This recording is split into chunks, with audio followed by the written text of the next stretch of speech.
하나님 말씀은 신명기 16장 12절 한 절만 합독합니다. 신명기 16장 12절 다 같이 한 목소리로 합독합니다. 시작. 너는 애굽에서 종 되었던 것을 기억하고 이 규례를 지켜 행할지니라. 아멘. 오늘 제목 다 같이 한번 따라합시다. 하나님의 은혜를 기억하며 절기를 제대로 지킵시다. 할렐루야. 오늘 첫 시간부터 크게 은혜 받는 저와 여러분 되시길 다시금 주님의 이름으로 축원합니다. 맥주 감사 주일이 우리에게 주는 의미가 무엇이냐고 묻는다면 한마디로 과거를 잊지 말라는 것입니다. 그런데 신명기 오늘 본문 16장 12절에 너는 애굽에서 종되었던 것을 잊지 말고 이 규례를 지켜 행할지니라. 즉 너희는 애굽의 생활을 기억하라는 것입니다. 애굽에서 430년 동안 천대멸시받고 억압 속에 살며 중노동에 시달리고 고통당하면서 사람 대우를 받지 못하고 어렵게 살았던 노예의 상황을 하나님이 구원해 주시고 구출해 주신 것을 항상 추억하고 기억하라. 6월절은 애굽에서 해방되어 나온 날을 기념해서 6월절이라고 그래요. 그리고 맥주 감사주일은 6월절이 지난 다음 50일째 되는 날을 6월절, 오순절, 77절이라고 얘기합니다. 여러분 어렵게 생각하지 마세요. 같은 말이에요. 사람마다 살아가면서 지키는 기념일이 있죠. 부부는 결혼기념일이 있고 또 남편의 생일, 아내의 생일, 자녀, 부모의 생신, 생일이 있습니다. 또한 매년마다 지키는 기념일이 있고 그 외에 인생의 특별한 날을 정하여 지키는 기념일도 있습니다. 이처럼 하나님은 이스라엘 백성들을 향하여 너희는 1년에 3번씩 내게 보이라. 그럼에도 무교병의 절기, 다시 말해 6월절, 맥추절, 또 추수감사절 이 세 절기 때는 나에게 보이라. 1년에 3번은 나에게 나오라고 얘기합니다. 이 세 가지 절기는 이스라엘 민족에 있어서 가장 중요합니다. 우리나라 고유 추석, 설 이런 모든 명절보다 더 중요한 이스라엘 절기에서 3번의 이 절기는 가장 중요한 절기며 특별히 6월절 무교병의 절기는 다른 말로 6월절이라고 얘기하지요. 이는 이스라엘 민족이 애굽에서 구원받은 해방받은 날입니다. 그걸 6월절이라고 그래요. 그리고 맥추절의 절기는 1년 중에 첫 번째로 수확한 것을 기념하여 지키는 절기이고 수장절, 다시 말해 추수감사절은 1년 중 마지막에 수확하여 겨울 동안 먹고 살 것을 미리 비축해줘서 감사하다 해서 추수감사절입니다. 다시 말해 맥주감사절은 금년의 전반기의 수확, 곧 금년에 처음 익은 곡식을 거두고 하나님 감사해요 하고 올려드리는 절기가 맥추절이라. 오늘 맥추절. 또한 추수감사절은 후반기 수확, 곧 가을철에 거둔 수확을 인하여 감사하고 한 해 동안에 베풀으신 하나님의 은혜를 감사하여 지키는 절기. 너무 쉽죠? 맥추절은 전반기의 감사, 추수감사절은 후반기에 1년 동안 함께 하신 감사. 오늘 또 맥추절은 처음 곡식을 얻어서 하나님 앞에 감사하며 드리는 절기를 맥추절이라고 그래요. 보리맥 거둘추, 그죠? 보리를 거두어서 하나님 주신 것에 감사하여 영광을 돌립니다. 특히 맥추절은 봄에 농사를 지어서 첫 열매를 드리는 절기로서 6월절 다음 날부터 계산하여 50일째 되는 날로 지킵니다. 고로 우리들도 이러한 절기를 지킬 때 바로 하나님이 원하시고 기뻐하는 삶을 살아갈 수 있다는 거예요. 오늘은 맥주 감사주일입니다. 맥주 감사주일은 보리와 밀을 추수하고 지키는 절기이고 농경사회가 지나가면서 맥추절의 의미가 점점 잊혀지지만 그러나 맥추절은 아직도 여전히 매우 중요하다. 이는 반년 동안 여기까지 지키시고 도우시고 함께 하신 하나님의 은혜에 감사하다는 거예요. 6개월 동안 하나님 지키시고 함께 하시고 먹을 걸 주시고 입혀주시고 도와주시고 돌봐주시고 그래서 하나님의 은혜를 깨닫고 감사하는 절기가 오늘 맥추절이라. 바라기는 이 맥주 감사절기에 다시 한번 하나님의 은혜를 깨닫고 진심으로 드려지는 감사절이 될 수 있기를 예수님 이름으로 축원합니다. 사실 과거의 좋은 추억을 은혜를 잊는다는 것은 현재 생활을 무너뜨린 것 같습니다. 사람은 은혜를 알아야 돼요. 즉 은혜를 잊지 않게 될 때에 어려웠던 과거 생활을 늘 추억할 수 있습니다. 과거의 은혜를 잊지 말아야 되는 거예요. 그러면 오늘날 내가 더 겸손하게 지게 되고 내 생활에 충실하게 되고 부지런하게 되고 앞날을 향해서 전진할 수 있는 용기와 희망을 갖게 됩니다. 고로 맥주 감사절이라고 하는 것은 날마다 하나님을 기억하고 뿐만 아니라 하나님과 교제하며 날마다 하나님께 더 가까이 나아가게 하는 귀한 의미를 가지고 있다. 특별히 맥주 감사절 속에 있는 의미는 과거에 받은 은혜를 기억하라는 거예요. 잊지 마라. 하나님이 너희를 구원하여 그 노예된 상황에서 죄의 습성의 상황에도 죽을 수밖에 없는 상황에서 너희를 천국으로 인도하시는, 금요일날도 말씀드렸지만 고넬료 백부장이 참 은혜의 사람이잖아요. 믿음의 사람이잖아요. 그때 당시에는 이방인들이 구원의 복음을, 하나님의 말씀이 들어오는 걸 몰랐습니다. 오히려 유대인들만 은혜 받고 구원받고 그들만 천국 가는 줄 알았어요. 근데 유대인들이 항상 그렇게 얘기합니다. 천국으로 가게 하기 위해서 유대 민족들만 하나님이 만들고 우리를 복 주시고 우리가 최종 천국 가면 되는데 왜 이방인들을 만들었냐 했을 때 그들이 뭐라고 그런 줄 아세요? 이방인들을 만든 이유는 지옥의 유황불을 떼기 위한 땔감으로 쓰기 위하여 이방인들을 만들었다. 근데 유대인들은 그렇게 이방인들을 싫어했어요. 자기 민족 선민주의가 너무 강해가지고 이 교만한 부분이죠.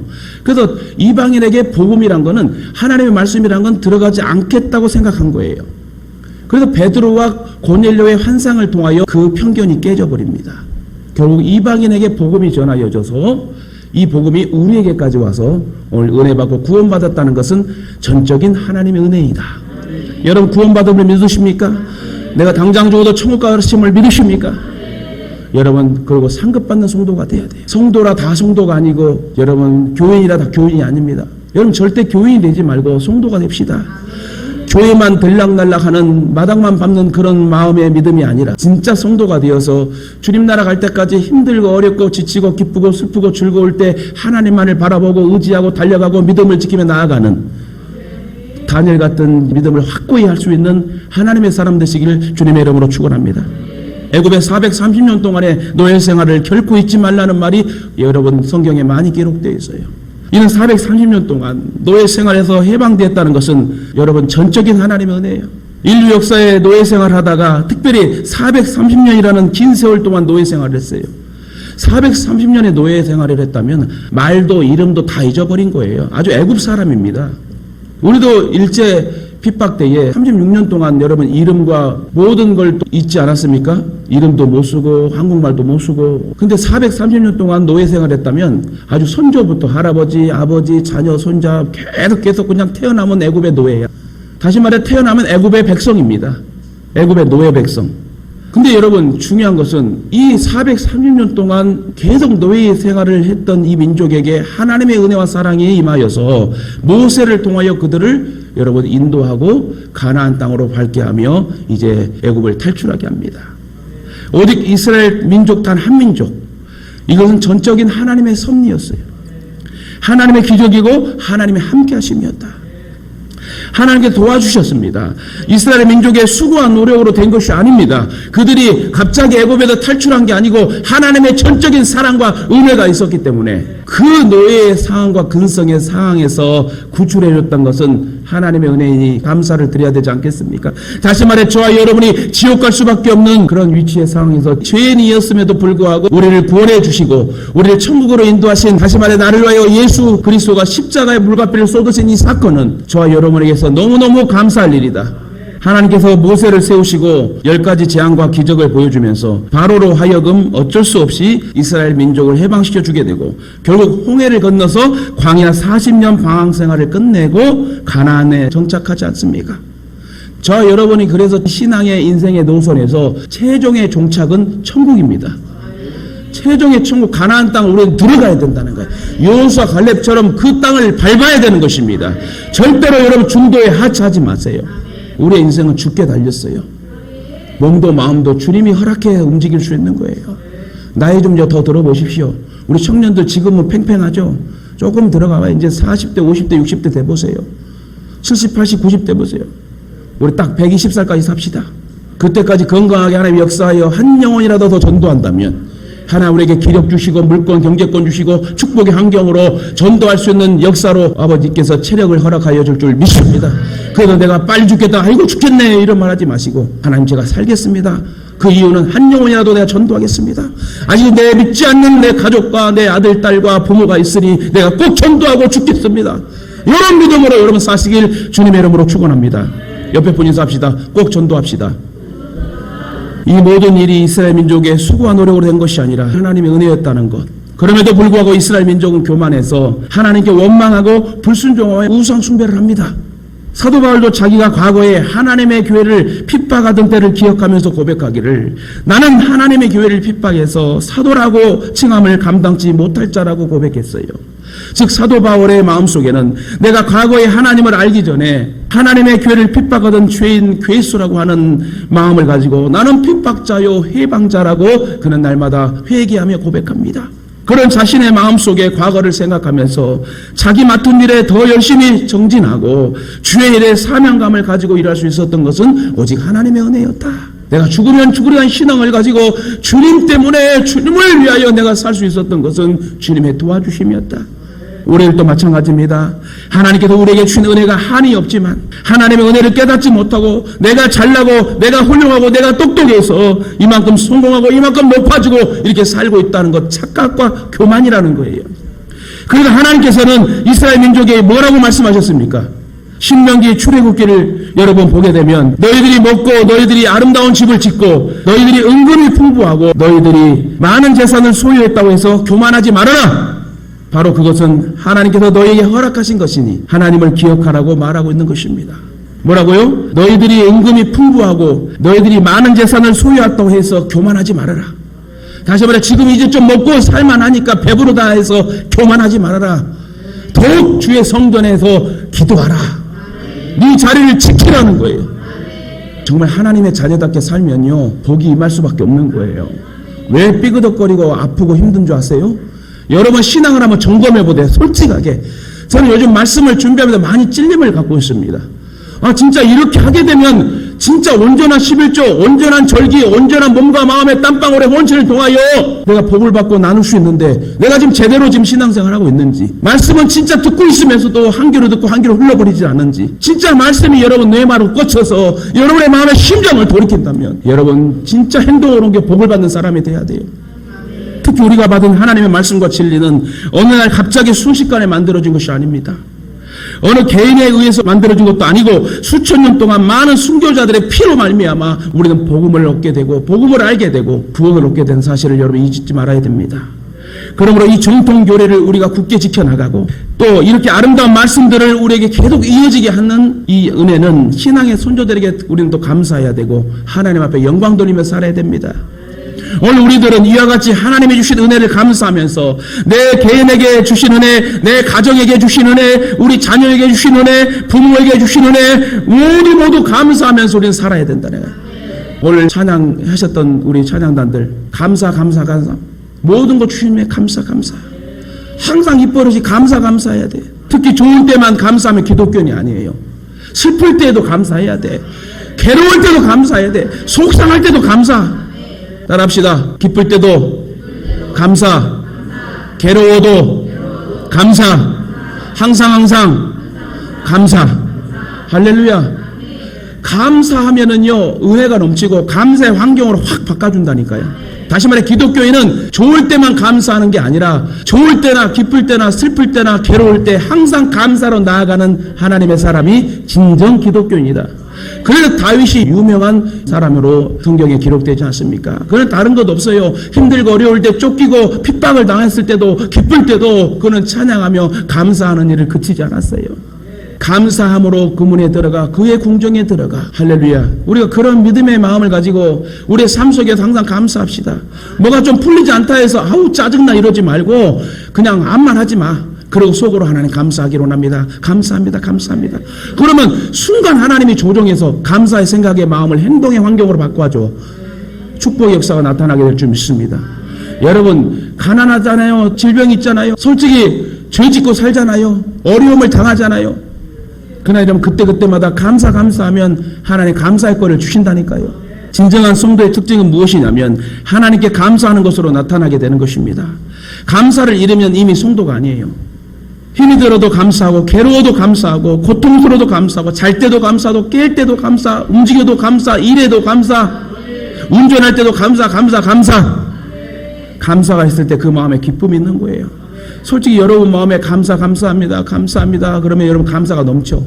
근데 반대로 막 속상해 괴로워 짜증나 막 이러면요 자꾸 마귀가 계속 깐죽거리는 거예요. 이게 진짜 여러분 중요한 것입니다. 매사에 감사한다는 마음을 가지면 성령의 7만 2천의 천군천사가 우리를 생각을 바꿔주시고 축복의 환경으로 확 정리해 주신다니까요. 반대로 내가 짜증나 분노가 일어나 이러면 마귀가 순간 확 달라와가지고 내 생각을 지배해버리는 거예요. 여러분의 둥지에 사단의 둥지를 틀지 못하도록, 여러분 머리의 생각을 사단이 지배하지 못하도록 항상 감사를 고백하고 나아갈 때 성령 하나님께서 우리에게 감사의 거리로 역사하시고 영광 돌리며 찬양하는 그런 삶 살게 할 줄 믿습니다. 그래서 여러분, 우리가 감사가 있을 때 그 마음에 기쁨이 있고 감사가 있을 때 은혜가 충만하게 된대요. 아울러 감사가 있을 때 하나님의 축복이 쏟아지고 감사가 있을 때 가는 곳마다 많은 사람에게 존경과 사랑을 받게 된다는 거예요. 그렇다면 본론으로 들어가 진정한 감사는 어떻게 하는 것일까요? 진정한 감사는 환경과 조건이 어려울 때도 감사해야 된다는 거예요. 좋을 때만, 있을 때만 감사한 것이 아니라 환경이 어려울 때도 감사하자. 사실 생활이 넉넉하고 환경이 순조롭고 모든 것이 평안할 때 충성하고 헌신하는 것은 당연한 일입니다. 그러나 자신의 형편이 곤란하고 경제적으로 어렵고 환경적으로 괴롭고 육신적으로 고통이 있는 중에서 충성하고 헌신하고 감사하는 것이 보람된 일이며 하나님이 기뻐하시는 감사가 될 수 있다는 거예요. 오히려 있을 때 기쁠 때 하는 것보다 없을 때 속상할 때 하는 게 더 역사가 일어나는 거예요. 물질도 마찬가지예요. 내가 있을 때는 언제든지 할 수 있는 거예요. 그러나 내가 이렇게 힘들고 어렵지만 내가 하나님 앞에 심겠습니다. 그러면 만배 역사가 일어나는 거예요. 그걸 알아야 돼요. 제가 보니까 신앙하시는 분들 보면은 진짜 제대로 심는 자들은 복이 임해요. 그건 확실한 하나님의 은혜예요. 하나님 공평하신 하나님이야. 심는 대로 거두시더라고요. 사랑하는 예동가족 여러분, 여러분의 가정에 경제적으로 어려움을 당할 때 돈이 꼭 필요하면 빚이라도 대출이라도 받지 않습니까? 그러므로 내 형편과 사정이 어렵다 해서 하나님께 해야 할 의무를 하지 않는 것은 핑계에 불과하다. 내 먹고 살기 위해서는 빚도 없고 대출도 하면서 하나님 앞에 하는 거에 대해서는 여러분 하지 않는다는 건 말도 안 되는 얘기예요. 하나님의 자녀가 하나님의 자녀에 대한 의무를 하지 않는다면 하나님 보고 얼마나 여러분 어처구니 없게 생각하겠습니까? 오늘 여러분 절기에 대해서 제대로 배우자는 거예요. 목사가 제대로 가르쳐야죠. 여러분 절대로 오해하지 마세요. 목사는 누군가를 꽂혀가지고 이상하게 깨닫게 하라고 목사가 할 일 없습니까? 하나님께서 오늘 주의 종의 입술을 통해 말씀하시는 거예요. 그럼 하나님 말씀으로 듣고 내가 찔림이 오면 바꾸면 되고 변화되면 되는 거예요. 그래야 복이 오는 거예요. 여러분 그래서 말씀 받기 전에 일찍 와서 찬양하면서부터 은혜 받고 찬양하면서 기도하면서 이런 마음으로 기도하세요. 하나님 오늘 또 말씀을 통해 찔리게 해주세요. 찔리게 해주세요. 찔려야 돼요. 찔리고 내가 찔리는 부분이 있으면 내가 변화되고 행동으로 바꾸면 복이 와. 그런 은혜의 사람이 돼야 되는 것입니다. 예수님께서 예루살렘 성전에서 헌금하는 것을 보고 계시다가 두 렙돈을 가만히 헌금하는 가난한 여인을 칭찬하셨습니다. 그러면서 이 여인은 자기의 전 재산을 드렸다고 칭찬합니다. 그 여인이 드린 두 렙돈은 액수는 얼마 안 되지만 그에게는 생활비 전부였어요. 그래서 주님은 그 여인을 칭찬하시고 복의 복으로 축복하십니다. 그런데 지금까지 우리들은 내 것인데 내가 어떻게 해서 벌은 돈인데 하면서 하나님 앞에 인색하게 드리지 못하는 벌벌벌 하는 손들도 있어요. 그러므로 진정한 감사는 환경과 조건이 어려울 때 더욱 하나님께 나아가는 것, 더욱 하나님 앞에 감사할 수 있는 것, 이게 여러분 진정한 감사의 의미의 성도라는 것입니다. 또한 진정한 감사는 마음을 다하고 뜻을 다하고 성품을 다하여 드리는 거예요. 마음을 다하고 성품을 다하고 뜻을 다하라. 목숨을 다하는 거예요. 하나님을 여러분 목숨을 다해 사랑합시다. 하나님은 무교병 6월절의 절기를 지키는 자에게 빈손으로 내 앞에 나오지 말지니라. 다시 말해 절기 때 1년에 3번씩 나오라고 그랬잖아요. 6월절, 맥추절, 감사절 이 세 절기에 빈손으로 오지 마라. 신명기 16장 10절에 보니 내 하나님 여호와께서 내게 복을 주신 대로 내 힘을 헤아려 자원하는 예물을 드려라. 이처럼 진정으로 감사를 드리는 자들은 감사의 마음과 함께 그 마음을 표현할 수 있는 예물을 준비하는 것이 보통입니다. 이것이 너무나 당연하고 자연스러운 자세임에도 불구하고 어떤 사람들은 하나님께 감사의 예물을 준비하여 드려야 한다고 말하면 돈 이야기한다고 또 인상이 찌푸려져. 사랑 가족 여러분, 지금까지 지내온 것이 주님의 은혜임을 믿으신다면 하나님께 정성을 다한 예물을 준비해 드려야 된다고 생각합니다. 그것이 진정한 감사예요. 감사는 언제나 무엇인가로 표현돼야 돼. 표현되지 않는 감사는 진정한 감사라 말할 수 없습니다. 그 표현이 말이 될 수 있고요. 아니면 선물이 될 수 있으니 꼭 말이든 선물이든 이왕이면 같이 선물을 드릴 수 있는 그런 마인드로 여러분 나아가시길 부탁드립니다. 여러분 성도라면 은혜를 주시는 그 하나님 앞에 여러분 제대로 하자는 거예요. 그게 은혜를 잊지 말자는 거예요. 그러므로 무엇이 되었든지 간에 감사는 표현되어야 그것이 진정한 감사가 될 수 있다. 하나님의 사랑은 언제나 표현된 사랑입니다. 왜요? 사랑하는 자녀들을 향하여 하나님은 언제나 표현된 사랑을 허락하셨어요. 그 사랑의 최고의 표현은 하나님이 독생자 예수 그리스도를 위하여서 이 세상에 보내주시고 십자가에 돌아가게 하신 것. 이게 표현하셨잖아요. 하나님 우리 어떻게 사랑하셨어요? 독생자 자기 자신 하나님이 그냥 못이 박힌 거 십자가에 물과피를 쏟으신 거예요. 표현해 줬잖아요. 그럼 우리도 하나님 앞에 표현해야 되고 절기 때든 예배 나올 때 절대 빈손으로 오지 마라. 할렐루야. 이런 표현된 사랑에 우리도 감사 예물을 통하여 표현된 감사를 드려야 한다는 거예요. 마태복음 22장 37절에 예수께서 이르시되 내 마음을 다하고 목숨을 다하고 뜻을 다하여 주 너의 하나님을 사랑하라. 무슨 말이에요? 목숨을 다해 하나님 사랑하래요. 내 생명이라 생각하면서 하나님을 사랑하래요. 여러분 자녀들 사랑하죠? 미워도 내 새끼고 말 안 들어도 내 새끼고 가장 제일 좋은 것을 주고 싶은 게 부모의 마음이걸. 마찬가지로 이런 마음을 가지고 하나님을 사랑하래. 레위기 22장 22절에 너희는 눈먼 것이나 상한 것이나 지체에 배임을 당한 것이나 종기 있는 것이나 습진 있는 것이나 피로 먹은 것을 여호와께 드리지 말라. 말라기 1장 8절에도 만군의 여호와가 이르노라 너희가 눈먼 희생제물을 바치는 것이 어찌 악하지 아니하며 저는 것 병든 것을 드리는 것이 어찌 악하지 아니하냐. 이제 그것을 너희 총독에게서 한번 드려봐라. 그가 너를 기뻐하겠으며 너를 받아주겠느냐. 무슨 말씀이죠? 하나님 앞에 올 때 인색함으로 오지 말아요. 하나님 앞에 제대로 신앙하면 여러분 제대로 복이 와요. 싱멈의 법칙은 공평합니다. 확실한 약속입니다. 그러니 여러분 하나님을 사랑한다면 여러분 몸과 마음의 헌신을 통하여 드리실 때 하나님 역사하고 기름 부어 주신다는 거예요. 여러분 제사 때 어때요? 가장 좋은 명태, 사과, 배 뭐 그냥 피카 번쩍한 걸로 비싼 걸로 하잖아요. 그렇게 허무맹랑한 우상 앞에 절할 때도 사람들이 무지해서 가장 정성을 다해 좋은 걸로 다 진열해 놓고 거기다 절하고 절하는데 우리가 하나님 앞에 예배 드리러 올 때 어떤 마음으로 옵니까? 제발 일찍 오세요.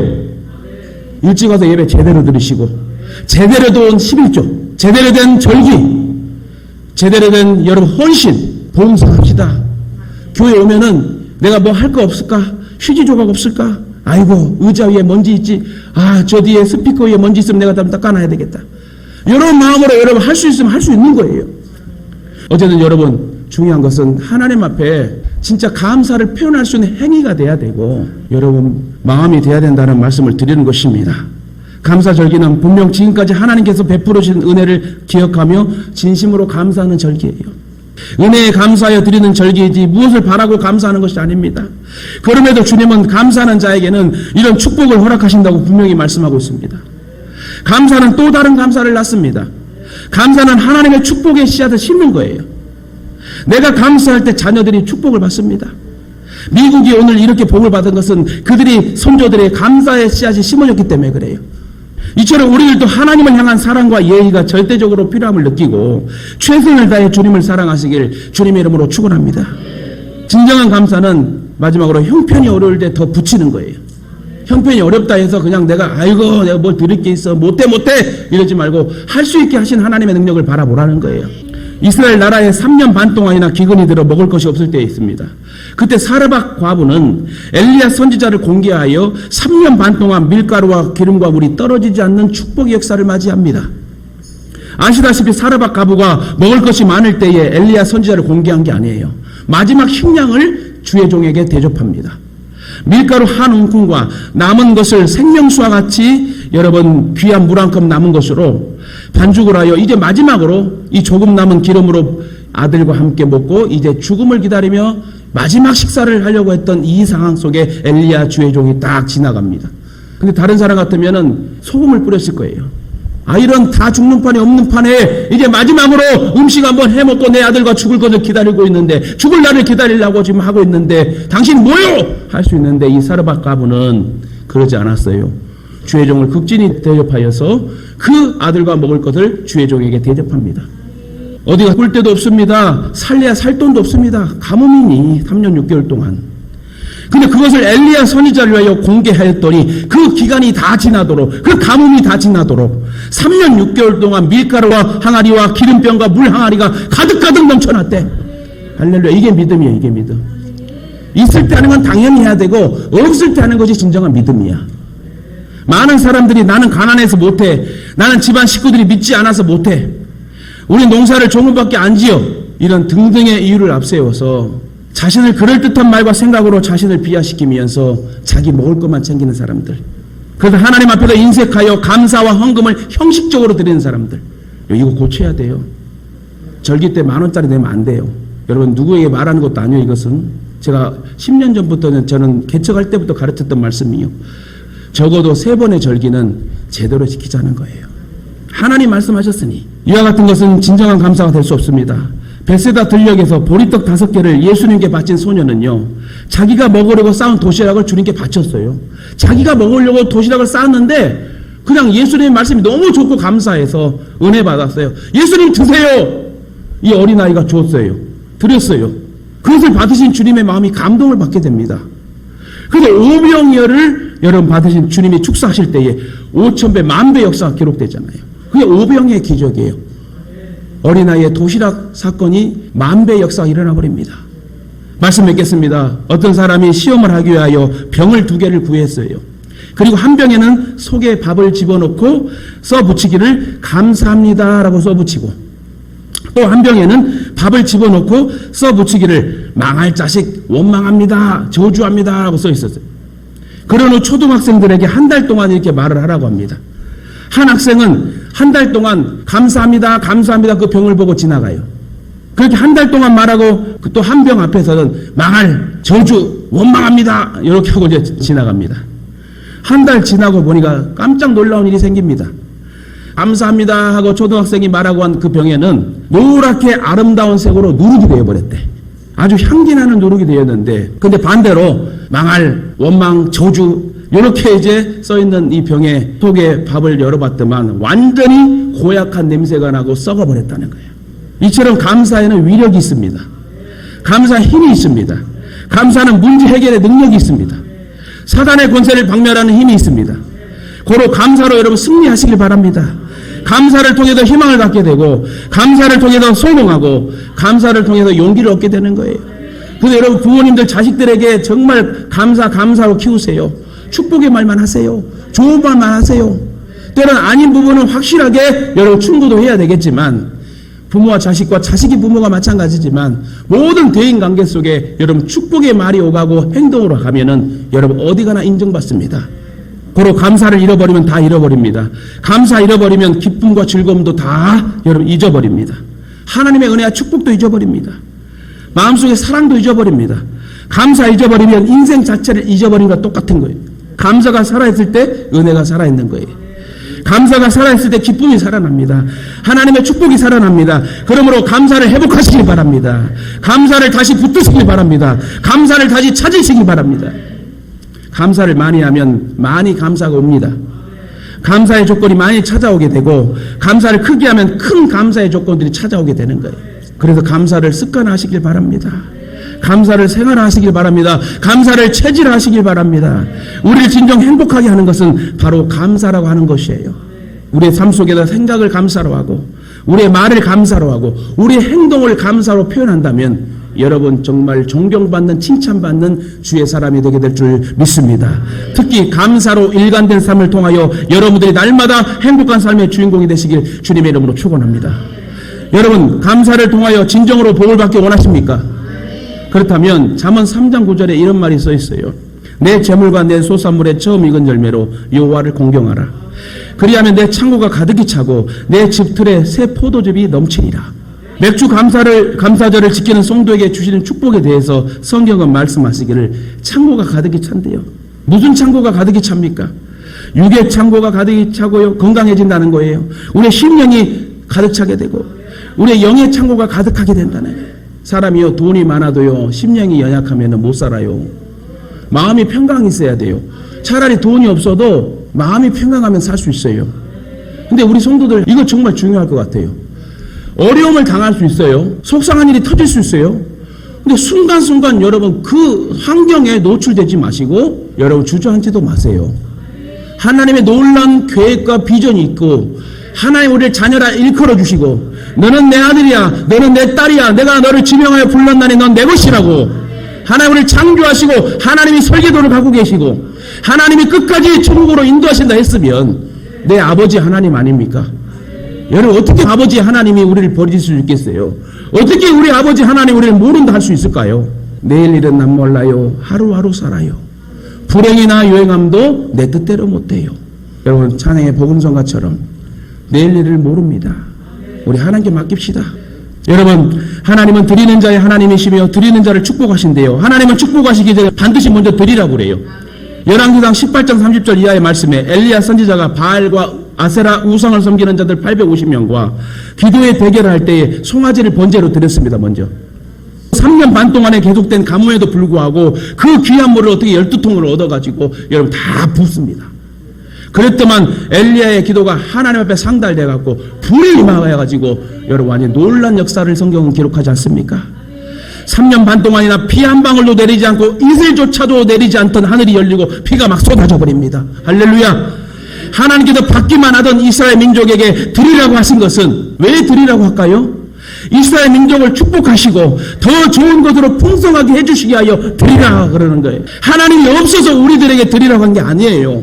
누가복음 6장 38절에 주라 그리하면 너희에게 줄 것이니 곧 후히 누르고 흔들어 넘치도록 하여 너희에게 안겨주리라.